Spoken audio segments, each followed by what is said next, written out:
अस्सलामु अलैकुम रहमतुल्लाहि व बरकातुहू। मेरा नाम मोहम्मद अजीमुद्दीन फारूक है। मेरी बच्ची कल से लापता थी।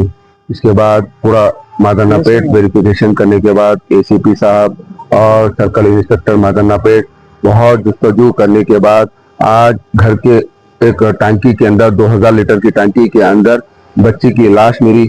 फिर उसके बाद इन्वेस्टिगेशन हुआ। वो इन्वेस्टिगेशन में मालूम हुआ कि सगे मामू और मामी बच्चे के हाथा बन के बच्ची को 2000 लीटर की टंकी के अंदर डुबा दिए। क्या वजह थी इसकी वजह ये उसकी क्या वजह थी?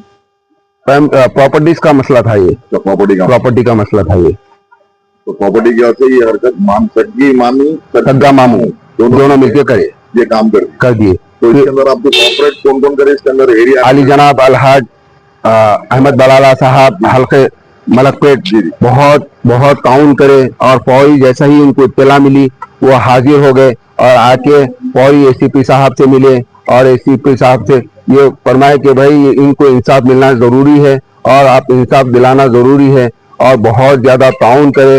हमारे हल्के मलकपेट के अली जनाब अलहाज बलाला साहब और यहाँ के दिगर और साथियों ने भी बहुत ज्यादा ताउन किया और एसीपी साहब और सर्कल इंस्पेक्टर ने भी ताउन किया है। और हमारे कब मालूम हुआ ये मामा मामी को कैसा मालूम हुआ कि कर रही है? बल्कि कब मालूम हुआ? इन्वेस्टिगेशन करने के बाद काफी इन्वेस्टिगेशन हुई, 2-3 घंटे इन्वेस्टिगेशन हुई।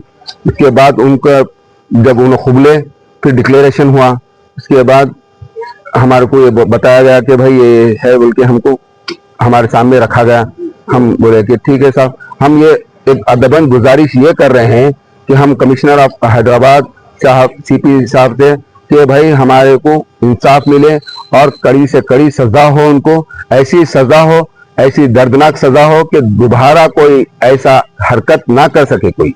और हम इनका शुक्रगुजार है। हमारे न्यूज़ चैनल वालों का भी काफी हमारे लिए बहुत ज्यादा मेहनत किए, इनका हम शुक्रगुजार है।